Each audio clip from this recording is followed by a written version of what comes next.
Bonjour à tous et bienvenue. Alors aujourd'hui, on s'attaque à un nom qui peut faire un peu peur, la névralgie cervico-brachiale. Mais derrière ce terme, un peu compliqué, se cache une affection en fait assez courante. On va décortiquer ça ensemble pas à pas, de la première douleur jusqu'au moyen de s'en prémunir. C'est parti. Alors, de quoi parle-t-on exactement? Vous voyez cette douleur vive, fulgurante, qui démarre dans la nuque et qui descend, comme en éclair, le long du bras. Eh bien, c'est exactement ça. C'est ce symptôme, cette sensation parfois très déroutante qu'on va essayer de comprendre aujourd'hui. Allez, on commence par le commencement. Section 1, la douleur qui surprend. C'est elle, le signal d'alarme. Bon, alors, la névralgie cervico-brachiale, ou NCB pour les intimes, qu'est-ce que ça veut dire? En fait, c'est assez simple si on décompose. Névralgie, ça veut dire douleur sur un nerf. Et cervico-brachial, cervico pour les cervicales, donc le cou, et brachial pour le bras. Donc en clair, c'est une douleur qui suit le trajet d'un nerf, du cou jusqu'au bras. Tout ça parce que ce nerf est irrité ou coincé. Pour bien visualiser, il y a une image qui marche à tous les coups.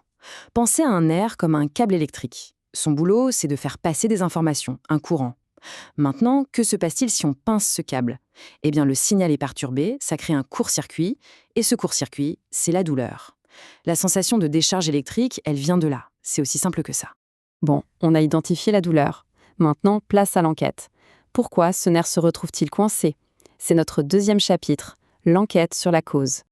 Pour comprendre la cause, il faut faire un tout petit tour du côté de l'anatomie, mais promis, ça va être simple.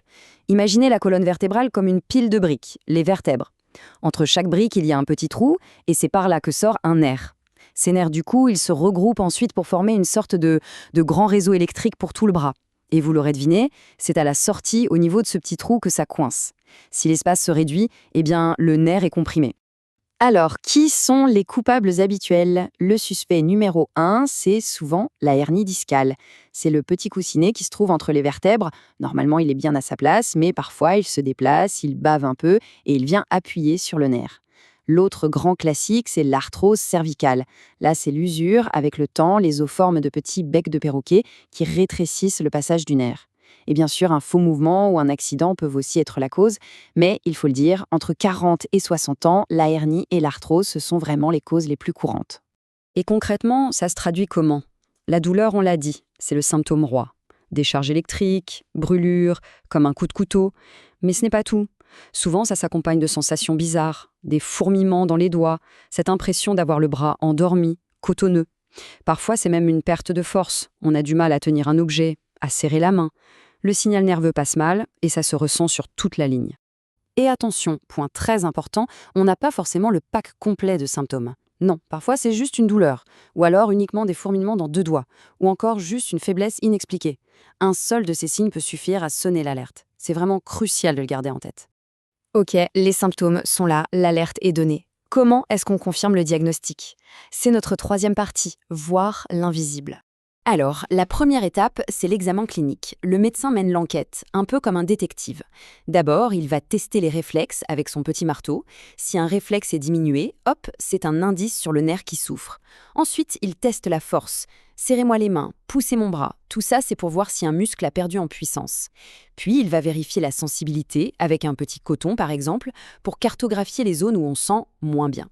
Et pour finir, il y a des tests où il va bouger la tête et le bras pour voir si ça déclenche la fameuse douleur. C'est un jeu de pistes pour remonter jusqu'au coupable. Après l'examen, pour voir ce qui se passe à l'intérieur, on a plusieurs outils. La radio, c'est un peu la première photo. Ça montre bien les os, l'arthrose, l'usure générale. Mais pour voir le détail et surtout la cause du problème, l'examen star, c'est l'IRM. L'IRM, c'est l'imagerie par résonance magnétique. Elle voit tout. Les disques, les nerfs, la hernie, c'est vraiment elle qui donne la photo la plus précise du conflit.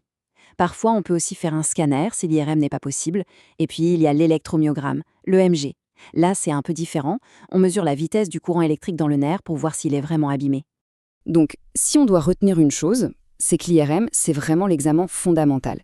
C'est avec ces images qu'on peut voir précisément où ça coince, pourquoi ça coince, et surtout, ça va aider à prendre la grande décision. Est-ce qu'une opération est nécessaire ou pas? On arrive maintenant à la partie que tout le monde attend, la guérison. Une fois qu'on sait ce qui se passe, comment on s'en sort, c'est notre 4e chapitre, le chemin vers le soulagement. Et là, j'ai une très très bonne nouvelle à annoncer. Ce chiffre, regardez-le bien, 80%. 80%. C'est la proportion de cas qui s'améliorent et guérissent sans avoir besoin de passer par la chirurgie. Oui, dans l'immense majorité des cas, on s'en sort avec un traitement médical. C'est plutôt rassurant, non? Donc, concrètement, on a deux grands chemins possibles. Le premier chemin, le plus fréquent, c'est celui sans chirurgie. Ça passe par du repos, bien sûr, mais surtout par des médicaments pour calmer la douleur et l'inflammation, et la kiné joue un rôle absolument central.